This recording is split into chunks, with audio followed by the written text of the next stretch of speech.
Hello বন্ধুগণ, তোমাদের সাথে আরেকটি নতুন রেসিপি নিয়ে আমি হাজির হলাম মনীষা তনি। তো আজকের দেখাবো তোমাদেরকে কাঁকড়া রান্না করা। আমি যদিও জীবনে ফার্স্ট টাইম কাঁকড়া রান্না করছি, তারপর তোমাদের সাথে শেয়ার করছি।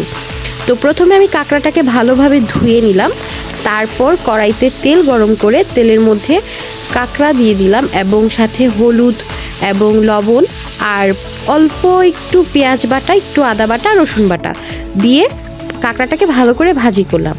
তারপর কাঁকড়াটা ভাজি হওয়ার পর কড়াইতে আলাদা পাত্রে রেখে কড়াইয়ের মধ্যে আবার একটু পেঁয়াজ বাটা, হলুদের গুঁড়ো, মরিচের গুঁড়ো, আদা রসুন বাটা, তারপরে জিরার বাটা সব কিছু দিয়ে একটু ভালোভাবে মশলাটা কষিয়ে তারপর কাঁকড়াগুলো দিয়ে দিলাম।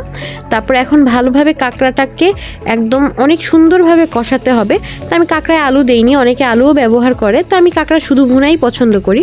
তো এই দেখো কাঁকড়াটা ফাইনালি হয়ে গেছে এবং নামানোর আগে অবশ্যই গরম মশলার গুঁড়ো দিয়ে তারপর রান্নাটা শেষ করতে হয়।